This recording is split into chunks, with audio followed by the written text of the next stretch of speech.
Hi, loves, and welcome to the With Love Always podcast, a podcast to help you live the life you were created for.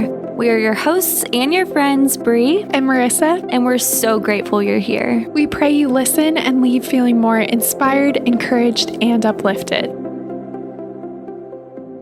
Hey guys, welcome back to another episode. We are so grateful, as always, that you are tuning in and joining us today. For today's episode, we are going to be talking all about the power of your words, both the words that you speak over yourself and the words that you speak over others. This episode is something that, as always, is so inspired by things that Marissa and I are going through in our own lives. And I feel like even in my life within this past week, I've really just realized, whoa, how powerful our words are in both a beautiful way and also in maybe in a hurtful or harmful way. And I think with just things that I've been walking through my life, I felt so inspired to want to record this episode and record this topic for anyone out there who is maybe struggling with their own inner self-talk or struggling with any sort of relationships, whether you're struggling with your relationships with other people or whether it's your relationship with yourself. I think the power of our words really do have the ability to harness so much life or so much death, which I know sounds really dramatic and really heavy and weighty. But I think when we look at the words that we're speaking day in, day out, subconsciously and consciously, they really do bring so much either positive energy or negative energy.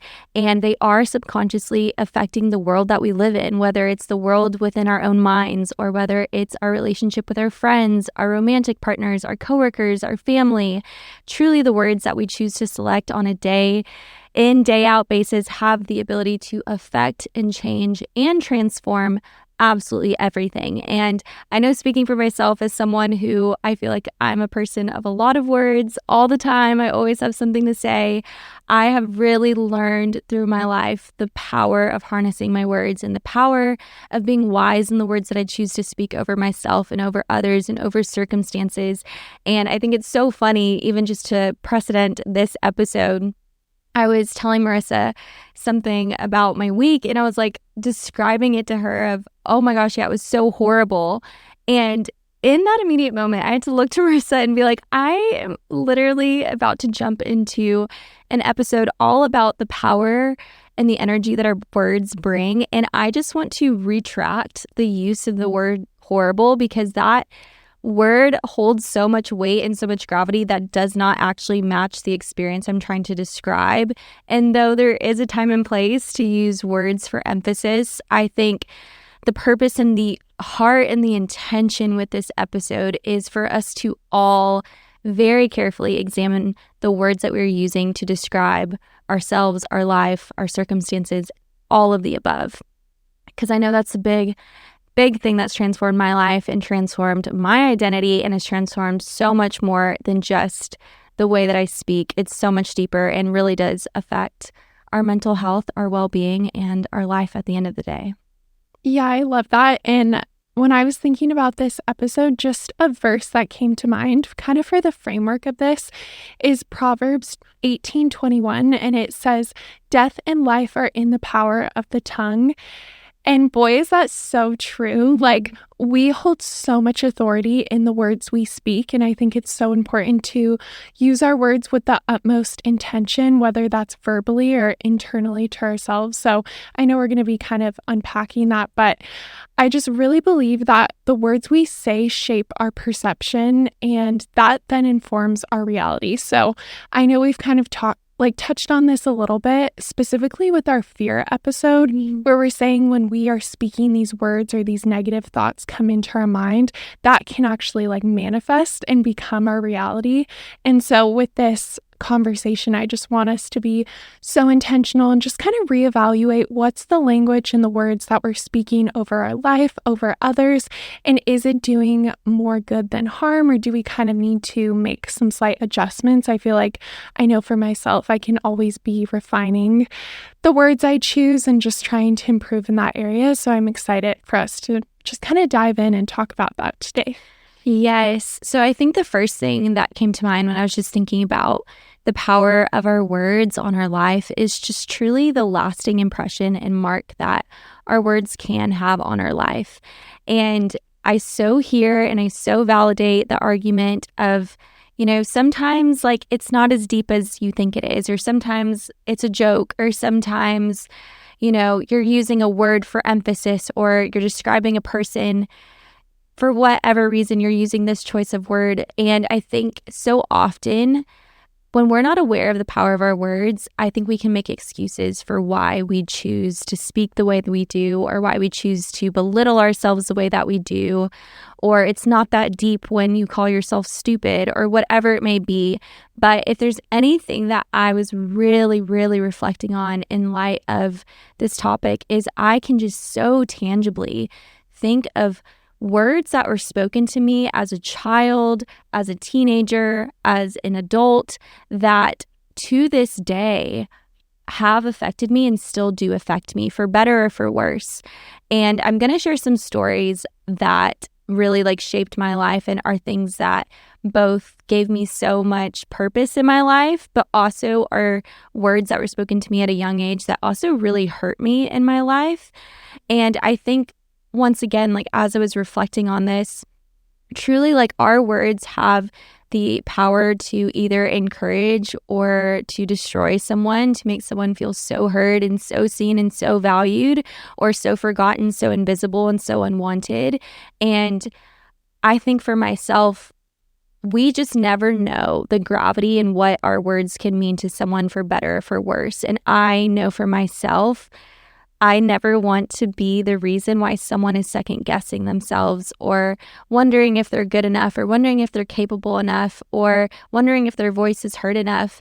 And I feel like I'm so conscious too, even as I'm speaking right now, it can sound like the words that we're referring to are these really big conversations, or these really important moments, but it really is the day-to-day moments that are crafting yourself and the people around you. And so I want to share 2 examples of just different words that were spoken over me that affected me and still do affect me to this very day, one for good and one for worse, I guess you could say. And I'm actually going to start off by sharing something that was shared to me when I was really young. I think I was in 2nd grade. Actually, no, I was in 2nd grade. It's actually such a vivid memory.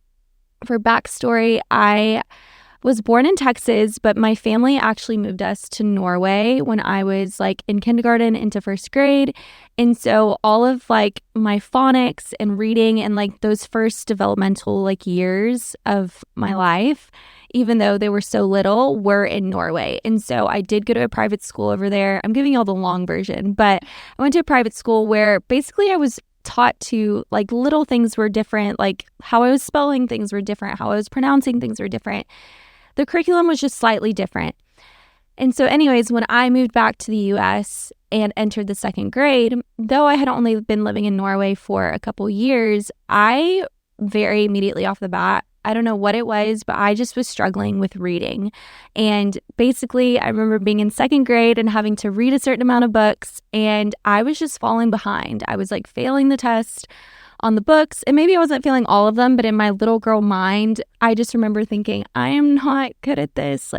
I'm just not good.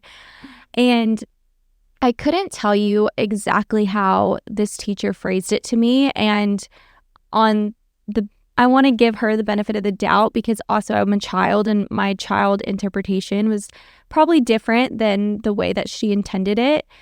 But regardless, I just remember one day being alone in the classroom and staying after class while other kids were at recess, and I was trying to take a dang test on my book that I was struggling to read. And I don't remember the way she worded it, but all I could gather from what she spoke to me as a child was me coming to the conclusion that I was not good at reading and that I wasn't smart. And I know that I was so young, and like I said, I want to give that situation the benefit of the doubt because I was a child, and the way that children interpret things from adults can be so incorrect. But I think what's so crazy and so significant about that story and about why I want to share that story on today's episode is because as a child, as young as being in 2nd grade, you were 8 years old. I concluded that I wasn't good at reading. And I kid you not that to this day, being in my 20s, I still tell people that I don't like to read. And I still tell people that I'm not good at reading. And I know that may sound so silly.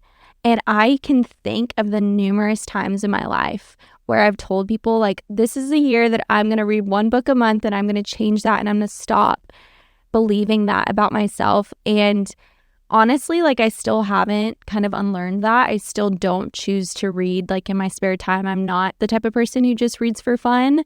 The only book that I've been able to ever read, praise God, is the Bible. And that felt so redeeming for me, of like feeling like for the first time in my life, I was actually good at reading something. But even as an adult, that is something that it's up to me to unlearn and surrender that. But it had such a lasting impression on me all the way up to this point in my life. And like I said, I know that may sound like a really dramatic and maybe even like so silly story, but I think to me, like, I almost still, and to this day, like, feel the emotions of what I felt as a second grader. And it just makes me kind of sad. And I think that is just such a beautiful hard example of the power of your words to leave a lasting impression. In the same breath, I think of another moment in my life when I was actually in high school. And my favorite language, my favorite subject was English. So like literature. That's why I said language, because it was like called English class, but it was like writing and literature and all that, which is so funny because that's like the total contradiction to like what was told of me as a child. You're not good at reading, you're not this. But then growing up, like, I loved to write. I loved essays. I loved just expressing myself through my words. And it was for the first time that I realized, like, wait, I think I actually enjoy this. And I will never forget, my English teacher in high school actually pulled me out of another class I was in. So she literally took me out of my history class and took me into her empty classroom to tell me through tears that she had read my short story, like, essays that I wrote for her class. And she was like crying to me. And she was like, Bree, this is some of the most beautiful writing I've ever read. And she's like, promise me that you will never stop writing because you are so gifted with your words. And I remember me being in my 16-year-old body being like, because you're so young and you don't know who you are. And having an adult tell me with such sincerity of heart, like, Bree, you're really good at something. I kid you not, from that moment forward, even though I didn't fully like exercise those gifts and fully like harness those gifts, I do believe that from that moment forward, I actually believed, wait, I'm actually good with my words. Like, I'm actually good at something, and that's writing. And yeah, I just think those two stories, it's so funny that they're both like school related, but I think they really just show and are such a testimony to how our words leave a lasting impression, whether it's something a teacher spoke over you, or a friend spoke over you, or a bully spoke over you, or a romantic partner that you're with right now, or a coworker you're with right now. Whatever it is, it's like our words can hold a gravity in someone's life, can hold an anchor in someone's life far beyond just that present moment. And oh my gosh, if I'm going to hold any anchors in people's lives, do I pray that it would be one that is so, like the second story, so life-giving, so affirming, and just speaks life and identity and truth into someone, and not the opposite.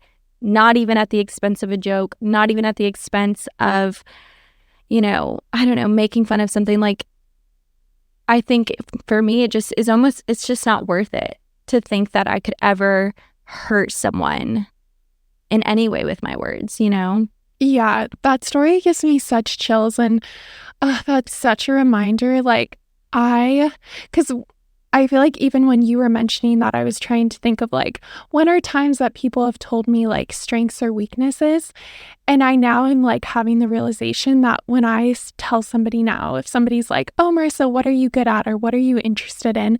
A lot of times it's like things that people have told me I'm good at. Yeah. Because I think it's so hard when we are just like, our perception is ourselves. So we have no sense because we're not really comparing ourselves, especially when we're young, to like other people. So until somebody says, like a teacher, even a peer or a parent, and they're like, hey, I want you to know, like, your writing is, it's like people don't write like that. Like, that is special and you have such a gifting. And so I think it's those moments that really shape us. And I think when you realize you have a gifting, you press into that. And then you're like, okay, I want to write more. I want to do this. And then naturally you get even better. So I feel like on the opposite spectrum, if somebody tells you, and like, I can remember this in my own life, growing up in school, if a teacher's like, yeah, I feel like that's not really your strength, or like you're not great at it. And then it's kind of defeating. And I'm like, well, I don't want to like keep practicing this because I don't know if I can get better. And then if I'm not practicing as much, I inherently don't get better. So I think it is such a cycle. And to kind of share like a similar story, so growing up, like my subjects that I was just always strong in were math and science, and I just genuinely liked them. Like, I love that. Those were my areas of weakness. And I feel like I just remember teachers would always say like, oh, you're really gifted in this, but that means that you're going to struggle with like English and history.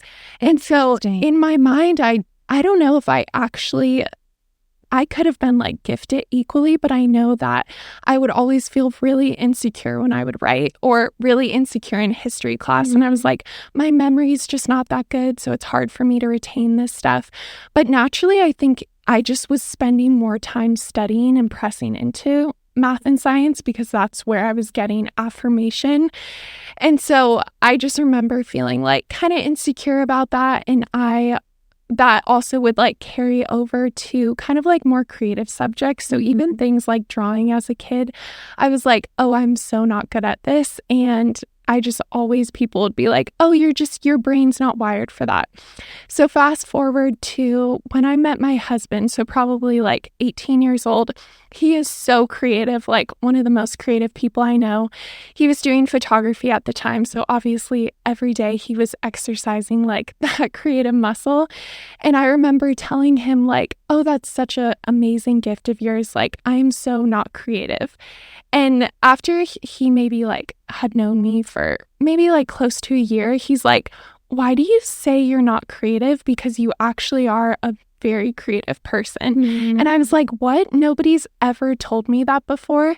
And he's like, yeah, it's just like, I mean, creativity comes in so many forms. And so he was explaining all of these areas he saw that I was gifted creatively. It just wasn't necessarily in like drawing. It may have been the way like my eye sees something, or what I can, like how I express myself, or things like that. And he's like, you actually have such a strong creative muscle, but it's been like somewhat underdeveloped because you've been kind of like insecure to use it, which that truly is like the best way to describe it. Is I just felt insecure in that area because of words that people had said to me. And it wasn't until he spoke life over that area that I actually started to give myself permission to do things I had never done, which was like picking up a camera or starting to like write again, or just doing these like more creative aspirations where I honestly just didn't feel qualified. Like, I didn't feel like I was worthy to do those things before.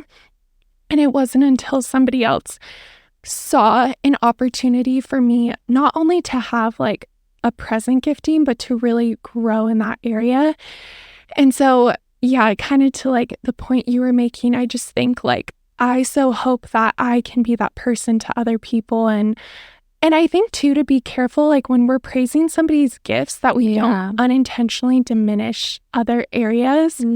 Because I think like a lot of times I know like people weren't trying to discredit other areas, but they unintentionally were. So I just think our words can be so powerful, and they can ultimately like shape somebody's reality, because that's how they perceive themselves, and how we perceive ourselves is how we're going to spend our time and our energy. And so it really can just have like a lifelong impact. It's really, really crazy when we actually like think about it. So it is. Wow, I just love both of our stories. And like I said, it's just such evidence of the power and the lasting impression that our words can have to shape a person's day, a person's week, a person's life. And so something that I was just thinking about is ultimately when it comes to our words, we are so impacted by the words around us, but I think we are also first and foremost impacted by the words within us. And I think the words around us shape the words within us and shape our inner dialogue. And if there's anything I've learned, even through my life, and I imagine yours as well, who's listening, is our inner dialogue really does affect us, but it also affects the way that we love and show up for others. And so I was just thinking of some casual phrases that I know I'm so guilty of saying to this day, and maybe you might find yourself saying these things too, but I kind of wanted to just read off some of the ones that I was thinking of that are things that I think we as humans so casually say, and we don't realize the gravity of the ways that we are day in, day out, putting ourselves down, speaking death over ourselves, speaking negativity over ourselves, and so on and so forth. So some of the things that I wrote are, I'm so bad at this. I can't do anything right. I'm so dumb. That's stupid of me. I'm such a disaster. Everything in my life is a mess. I'm just a crybaby. I hate this, or I'm dead. And I know for myself, that last one, sometimes I will say that in response to like a joke of like, oh, I'm dead. That's so funny. Mm-hmm. And I don't know about you guys, but at least for myself, I don't know what it is, but there's just come a point in my life where it's like, I don't want to even be casually joking about that. I don't want to be casually speaking those words into existence just because of the energy that those words can bring to a room, can bring to my heart, can bring to those around me, is not energy that I want to bring. And I understand that maybe not everyone looks at words with that high of a value, but I know for Marissa and I, we do. And I have seen how my choice of words, whether it's the words within my own mind or whether the words I've chosen to receive from other people, truly have had such a deep effect that can literally alter, hurt, and harm identity, well-being, mental health, all that sort of stuff. And so I was just thinking about ultimately like our belief system around the words that we choose to speak, especially to ourselves, because that's the thing. Nobody can see the words that you're speaking over yourself. Nobody can hear the way that you're talking to yourself. And so if you deeply desire to show up as a loving friend, as a loving partner, as a loving coworker, as a loving daughter or son, ultimately, you are only going to be as loving as the inner dialogue within yourself is. You're only going to show up to the heights in which what you believe about yourself is. And if you are day in, day out belittling yourself with even comments so little, such as, I'm so stupid, man, do I just want to encourage in this conversation, it's time to redirect those things. And so I think I want to share some even more deeper examples of how our inner dialogue, both with receiving what we've received from other people, but also the way we're speaking to ourselves, can really negatively affect and harm us. And so something I wasn't even planning on speaking about, but just like turned to Marissa literally a second ago and was like, I feel like I need to share this. But I think about growing up as well, and the ways that I was so shaped by those around me is I remember from as young as being in middle school, receiving so much praise because I was really good at cross country and track, and I was also really thin growing up. And I remember from a young age starting to receive praise and affirmation based off of how I looked and based off of, how my looks were associated with my performance in cross country and track. And that was something that started in middle school, where people always just praised me for being thin and for being fast. And I remember even like leading up into high school, those were comments that not only my peers would give me, but also my coaches would give me. And it would be so light, but it's like, oh, Brie, you're so fast because you're the thinnest one on the track team.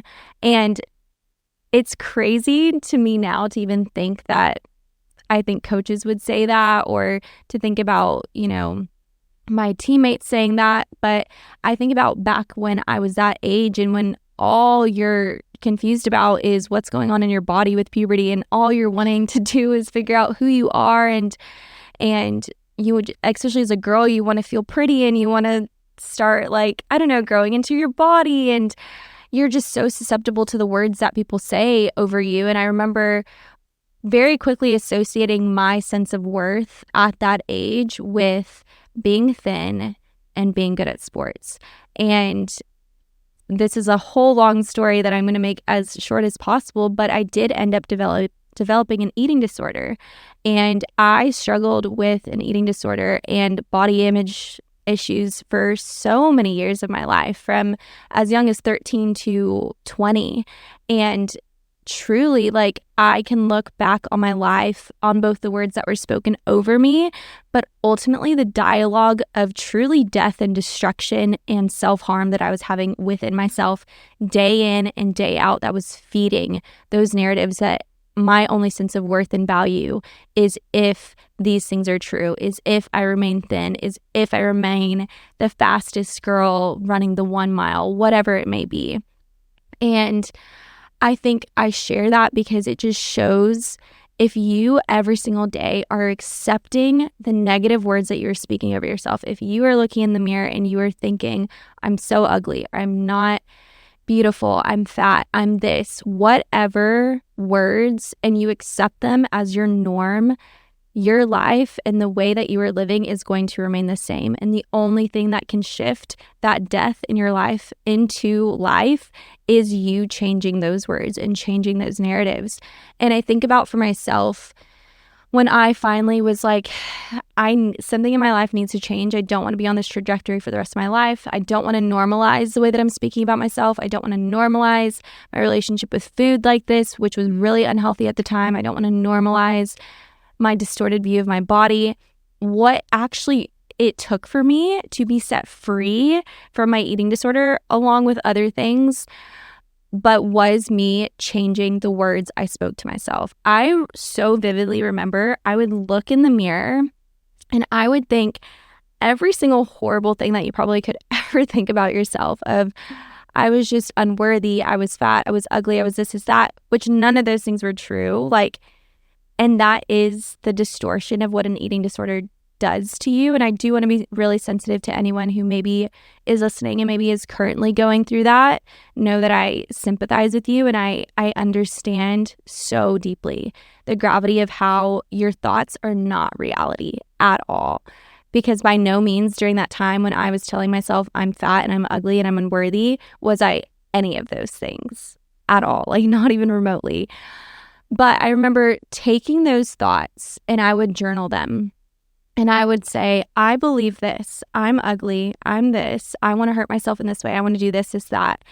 And then, though this is what I believed in my inner dialogue, I would write another column and I would say, but God says I am loved and I'm cherished and my identity is not in my looks and this is that. And I kid you not, I did that every single day.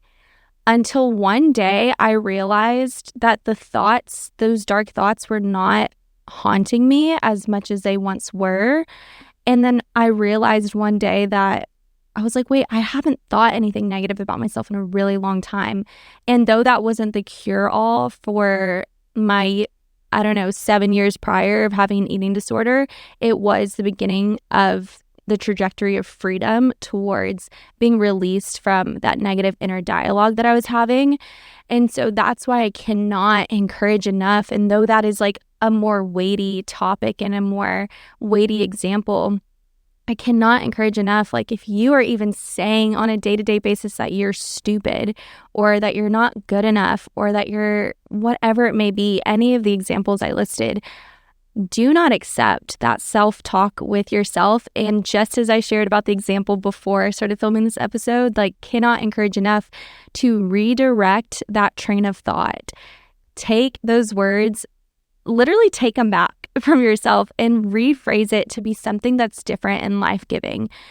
And yeah, I think I could have a million stories I could think about. I think about that in dating. I think about ways when I was young, in high school and even in early college, ways that guys would affirm me and how I would take those affirmations and run with it and think that guys would only like me if this or if they said this. And it can just be such a spiral of how other people's words really affect our identity, which is why we cannot emphasize enough in this part of the episode the power of taking and harnessing your own inner dialogue and rewriting even the history of the things that have been spoken over you and letting it be yours to take ownership of, because that is the only thing that will truly transform your mind and your belief about yourself. Well, thank you so much for sharing that story, because I just feel like, I'm trying to think of like the words to even say, because I feel like there's so much weight to that, and it just like truly breaks my heart if anybody is going through like something similar, or they've had that story seem similar to something in their past. I just think there is so much weight when we begin to unpack this conversation, and it's just such a powerful reminder of like taking a second to truly reevaluate our dialogue. And something I always just tell myself is like, I have to speak to myself like somebody I love. And so when I notice myself like getting in cycles, and it can even be careless, it could even just be like, oh, that's weird, or like, why are you doing this? Like just me being like, what the heck to myself. But I'm like, would I call that out in a friend, or would I say that to my best friend? And 99% of the time, like, I would not. So why do I think it's okay to speak that over myself? Like, why are we treating our own bodies and our own lives and our own minds like such an enemy when we should be loving ourselves the most, and we should be extending that to other people? And so it reminded me of, and again, I'm not like the most up to date with social media trends, but I remember there was one, I think it probably started on TikTok, and it was like, just remember when you're saying those things to yourself, you're also saying them to her. And you would like put in a photo of your younger self. Yeah. And it was like these photos of just like you as a child, where you're just like so full of life, and like there isn't a care in the world. And I loved that trend so much, because I truly that's how I want us all to picture ourselves, as like that purest, youngest form, where like we look back and we would treat that younger version of ourselves with so much delicacy and so much love and so much care. And like, that's how the people that love us see us. That's how God sees us. So we need to speak to that person with so much just intention, and speak life to them, and just be so affirmative. And so I just hope that, again, like it can take years. Sometimes like I'll have to affirm myself and I won't believe it. Like I'll say something that my heart just hasn't caught up yet. It just doesn't believe that's true. But I continue to speak that over myself until one day that starts to feel true. Like it starts to actually feel like, you know what, I am worthy of this, or I actually am very intelligent. Like you just kind of need to affirm yourself until one day you don't have to question it. And again, it's such a journey and it takes a lot of time, but there really is no better time to start than now. And just being so mindful of how are we speaking to ourselves, like just as we go about our day tomorrow, or even like the rest of today, just thinking of how am I talking to myself? Like, am I letting anxiety narrate my life, or am I letting truth and these things that actually empower me, am I letting that kind of be the story and the narrator of my mind? And so I think it just takes like so much intention and so much just kind of like rewriting of our minds. Yes. And I think with that, like ultimately, like our greatest call to action with this, because I know it can feel so good to hear and to receive, but it's like truly like what I cannot like emphasize enough is when you start seeing yourself, whether you're verbally saying it out loud or you're saying it within your mind or you're saying it to someone else, do not be afraid to literally retract the words that you just said. Like I gave the example at the beginning of this episode, I was telling Marissa about something and I was like, oh yeah, it was so horrible. And though there's a time and place to use that word, in that moment, that word did not need to exist in that place. And I know that might sound so silly to some people, but I think it really is like a skill of learning how to harness your words and learning how to take your thoughts captive and literally surrender them and change them and transform them. And it's going to require the same for you if you want to, be someone who's more encouraging to your friends. If you want to be someone who loves yourself better, like, it is going to require effort of you. It's not going to miraculously happen. It's not going to happen because you listen to this episode. It's going to happen because you take those thoughts that you say out loud to someone else and you say, hey, I actually want to take that back. I didn't mean to say that towards you in that way. Or, hey, you know what? I didn't mean to describe this circumstance in that way. Like, let me actually use a different word in its place. Or whether you're by yourself, saying it out loud to yourself of like, you know what? I really do believe in this moment that I feel really worthless, but I'm just going to say that that's not true. And I'm going to remind myself that I'm worthy even if I don't believe it.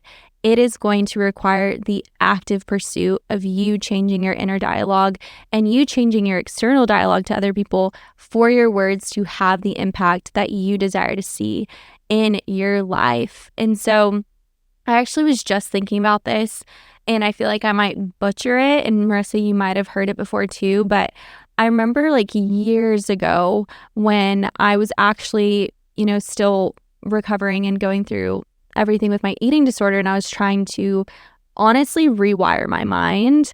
And I remember hearing about like this science study, and I think they've done it multiple different ways where it's like you have 3 different plants, or you can have like 3 different dishes of like rice. And I've heard it done literally numerous ways at this point. But basically, the experiment is that you speak to one plant, like you encourage the plant. You're like, you're so good, you're growing so strong, I'm so proud of you. And you like play it like classical music or something. And you have another plant that is like in a dark room and you say like you suck, like you speak negative things to. And then you have another plant that you just simply ignore and like you don't acknowledge, you don't pay attention to. And I can't remember how long it is. Like I said, I'm going to butcher what I've heard, but essentially the plant that is spoken life to and is like played music to is the one that ends up growing the fastest. And the plant that is spoken negatively to, even though they're all being watered the exact same, the plant that's literally being spoken negatively to literally dies and wilts. Whereas the plant that's also ignored, it doesn't die quite as fast, but it starts to wilt. And I think that's so crazy to me. I remember the first time I heard that, because even nature in this world, in this earth, show the power of the energy that our words bring. And if it literally has the power to bring nature to life or to destroy nature, it has the power to build to life or to destroy you as well. And I think one of the concluding thoughts that I want to share as we kind of close out this episode is, I think especially when we're considering the words that we're speaking to other people, something that I always think about and consider, given that I'm someone who thinks so much about the words that I say, maybe too much at times, but when we're speaking to other people, like, we never know the history of life or the history of hurt or the history of the lasting impressions that words have had on their life. So when we are speaking something about them, when we are making jokes at people, like, we never know how deeply we could actually be cutting someone because we don't know the history of the things that have been spoken over them. And so I think for myself, that's where, like, I always want to be so mindful of my choice and selection of words, to always tread lightly, not in a way that I'm like constantly walking on eggshells, but if I feel prompted to poke fun at someone in a certain way, or if I feel prompted to call out something in someone, I always try to be really discerning of how I phrase it, because we just never know the things that people have been hurt by. Just as so many of you guys listening would maybe have never known that I thought I sucked at reading and I still do, or, you know, or would never have known like everything with my eating disorder. And that's the thing, we just never know what people have been affected by in their lives, whether they're your best friend or whether they're any sort of person in your life. I think letting that be such a motive to always have the purest of intentions, to simply just love those around us with just the highest honor, the highest capacity, and the highest ability. Given we're all imperfect, we're also, life's not always that serious, but I think when your motive and your intention is to always love people, the words that you choose to speak are always going to follow that intention. So yeah, I think those are my final words when it comes to all of that. Yeah, speaking of words. So to close out this episode, I actually was reading in Proverbs. I know Marissa shared a proverb at the beginning of this episode, but I'm going to close out a proverb at the end. And I was reading Proverbs 12:18, and it says, "The words of the reckless pierce like swords, but the tongue of the wise brings healing." There are so many verses in Proverbs that when I was just preparing this episode really spoke to me. But I think ultimately when you think of the people that you love and are loved by you the most, it is the people who their words are sweet like honey. They are the people who are the most life-giving to you, who encourage you, who their words bring healing and they bring comfort and they bring restoration and they change your mind about the negative things that you may think about yourself. And I know that when words are used recklessly, they can hurt and they cut like swords and they destroy and they harm, whether it's the words you're speaking to yourself or the words that have been spoken to you or the words you've even maybe spoken to others. So I think just keeping that in mind, that whenever we're speaking, I think honestly that's a really good practical thing to ask yourself is, are my words healing or are my words piercing like a sword? And just asking yourself that before you speak, what would be the outcome if you have any hesitation of what you're about to say? So yeah, I just pray so deeply that this episode would really resonate with someone, whether you feel like unkind words are being spoken over you or whether you're speaking unkind words over yourself or over others. I really just pray that this can be an encouragement. It could be a cause and a reason to make you think twice about the power of the words in your life and to push you and encourage you towards being the person that is the most loving in the room towards yourself and towards others. So we just pray that these words would be life-giving to you and hopefully just bring beautiful transformation and result into your life.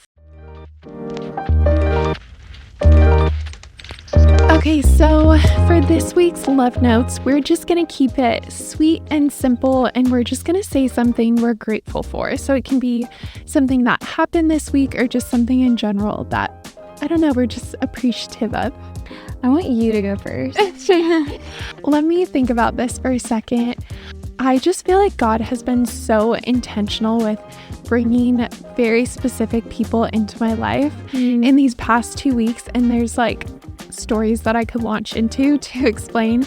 But just for the sake of like keeping it short and simple, it's just been so cool that even these prayers that I feel like, one specifically I've been praying for the last year for this specific type of person I want it like brought into my life. And it like finally happened last weekend at church. And so it was so cool because I don't know, I just love little moments like that and it just makes it so much more special. And there are like so many stories like that recently where I'm just like, oh my gosh, I'm just blown away by how like intentional God is. And it's just so sweet. And yeah, it just like, I hope that's an encouragement if you feel like maybe you're like waiting on a prayer or waiting on this thing.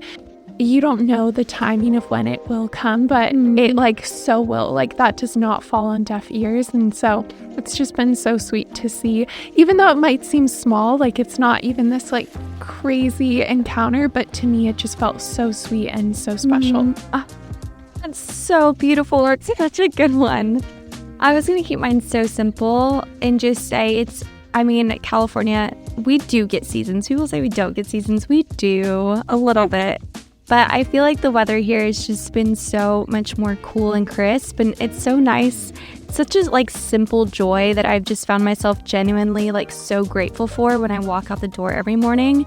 But in the mornings, like to need a sweatshirt on my walks in the morning, it's like such a simple joy that literally feels so life-giving. And so I feel like that's something I've felt so grateful for this week, of just my sweatshirts on my walks. It's been so I love good. that. It's finally been cool enough for me to eat breakfast outside. Oh, yeah. Like it stayed very brisk in the morning and I just love it so much. So I'm 100% there with you. But that concludes this episode. We love you guys so much and we are so praying for you and your life. And so we can't wait to speak with you in our next one. Bye. Bye. Thank you so much for listening. We pray this episode was encouraging and life-giving. If you found it valuable, please share it with a friend, leave a review, and subscribe.